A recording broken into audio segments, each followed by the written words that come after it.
We will say, the good we do, it will be to us only. The bad we do, it will come to us only. కనుక మనం మంచి చేస్తే మంచి మనకు జరుగుతుంది, చెడు చేస్తే చెడు మనకు జరుగుతుంది. The women learnt a lesson. కనుక తల్లి ఒక మంచి పాఠాన్ని నేర్చుకుంది. The same way, అదేవిధంగా what we confess, we confess positive words, it will be to us. Negativity, it will affect our life. కనుక ఏదైతే దేవుని వాక్యాన్ని మనం ఆధారంగా చేసుకుని మాట్లాడతామో అది మనకి మంచి జీవాన్ని కలిగిస్తూ ఉంది. So as I said, the word is Lord. కనుక ఆ మాటే మనకి దేవుని వాక్యమై ఉన్నది. But there in the Bible itself, there are two occasions where we can see the Lord wants to confess from their own mouth to make them confess. మనం రెండు సందర్భాలు చూస్తాం ఎక్కడైతే దేవుడు వారి నోటి ద్వారా ఆ విషయాన్ని ఒప్పింపజేస్తాడు. But one person failed, another person passed. కనుక ఒక మనిషి ఆ యొక్క పరీక్షలో పాస్ అయ్యాడు, ఇంకో మనిషి ఆ యొక్క పరీక్షలో తప్పిపోయాడు. Any guesses? Can you say? మరి ఎవరైనా చెప్పగలరా? No. Huh? లేదు. Everybody knows this story.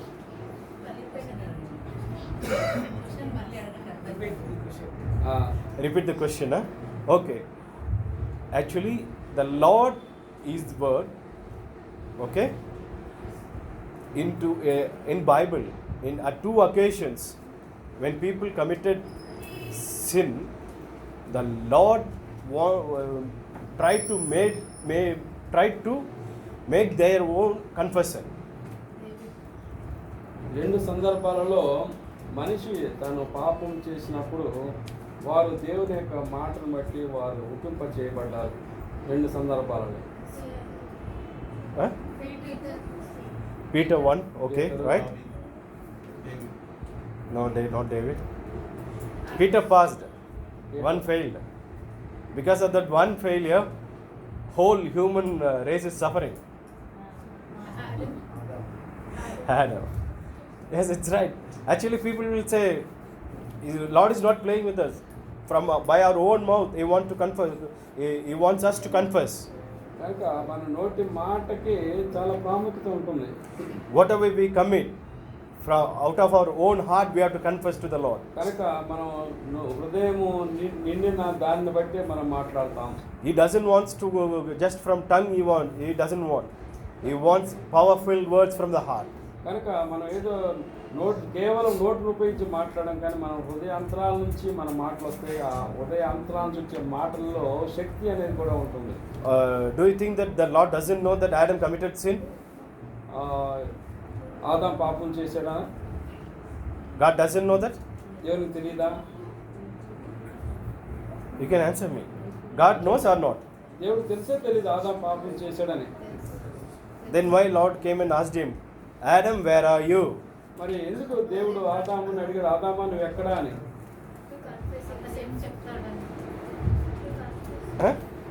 Okay. Lord asked, Adam, where are you? For that what Adam replied? కనుక ఆదాం దానికి ఏమి ఆన్సర్ ఇచ్చింది? Why he told why he is hiding? ఎందుకు నేను దాక్కున్నా అని చెప్పాడు? Because he did sin, that is different. What answer Adam gave?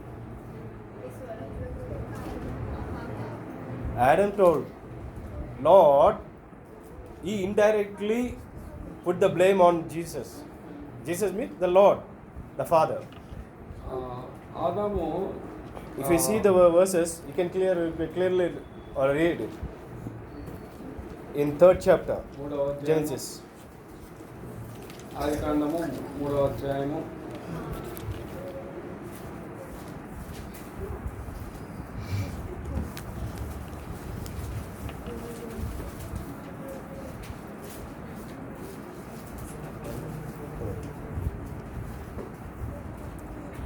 12th verse. 12వ వచనం. Can anyone read that 12th verse? అందుకు ఆదాము, నాతో నుండుటకు నీవు నాకు ఇచ్చిన ఈ స్త్రీయే ఆ వృక్షఫలము కొని నాకు ఇయ్యగా నేను తినను.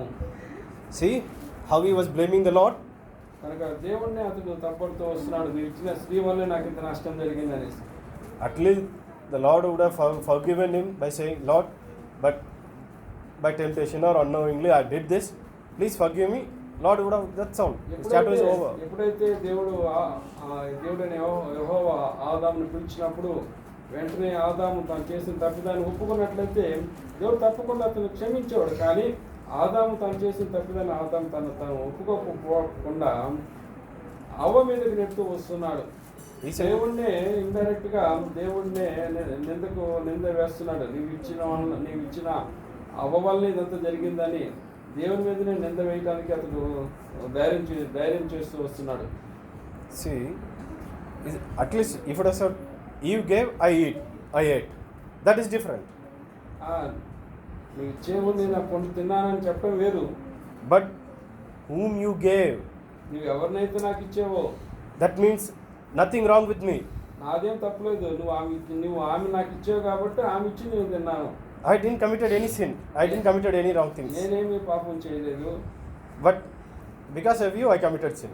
బికాస్ నువ్వు ఇచ్చిన దాన్ని బట్టే, నిన్ను బట్టే ఇదంతా జరిగింది. That's why the Lord became furious and angry. అందును బట్టే దేవునికి కోపం వచ్చింది. The same way, when Peter denied Jesus in front of the crowd, I do not know him, I do not know him, I do not know him. 3 times he denied. మరి అదేవిధంగా పేతురుని మనం గమనించినట్లయితే 3 సార్లు పేతురు ప్రజల మధ్య యేసు ప్రభు ఎవరో తెలియదని ఆయన బొంకుతూ వచ్చాడు. The same 3 times the Lord asked him because he loved him. అదే 3 సార్లు దేవుడు పేతురుని అడుగుతూ వస్తున్నాడు, నువ్వు నన్ను ప్రేమించేవా, నీవు నన్ను ప్రేమించేవా, నీవు నన్ను ప్రేమించేవా అని. So he grieved and he cried bitterly and he confessed his sin. ఎప్పుడైతే మరి యేసు ప్రభు పేతురు నువ్వు నన్ను ప్రేమించావా అని అడిగినప్పుడు ఆ మాట కాదు ఎంతో పశ్చాత్తాపం పొంది ఆ దేవుని యొక్క క్షమాపణ పొందుకుంటాడు. So I will close my sermon with just only one story. ఒక చిన్న మాట ద్వారా నా యొక్క వాక్య పరిచయం ముగిస్తాను.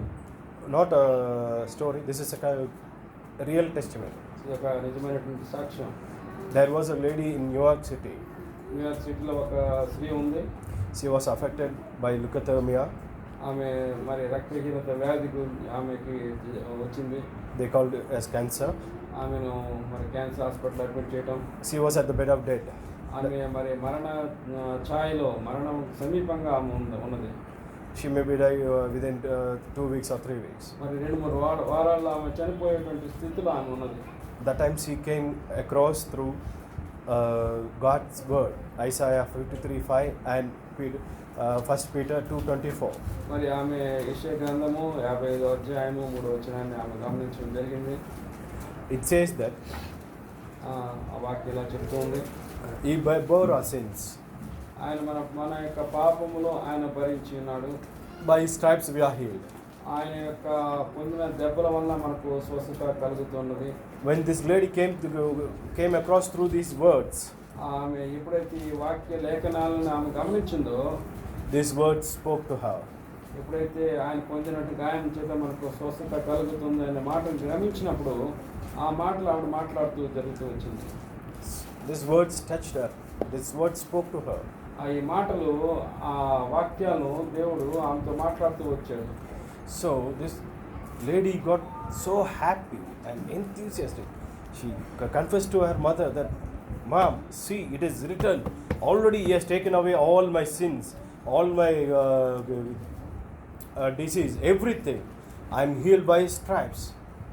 కనుక ఎప్పుడైతే నీ పాపములన్నీ కూడా నేను భరించినాను, నేను పొందినటువంటి గాయం ద్వారా నీకు స్వస్థ కలిగినదని యెషయా గ్రంథము మన ఆమెలో గమనించినప్పుడు ఆ మాటలో ఆమె విశ్వసించి తన తల్లితో షేర్ చేసుకుంటుంది, అమ్మా నా గాయములన్నీ నా వ్యాధి అంతా కూడా ఆయన భరించాడు, నా పాపములన్నీ కూడా ఆయన సహించాడు, నన్ను కడిగాడు, బయటపరిచాడు, నన్ను స్వస్థపరిచాడు అని ఆమె తన తల్లితో ఈ వాక్యాన్ని నమ్మి విశ్వసించి మాట్లాడుతూ వచ్చింది.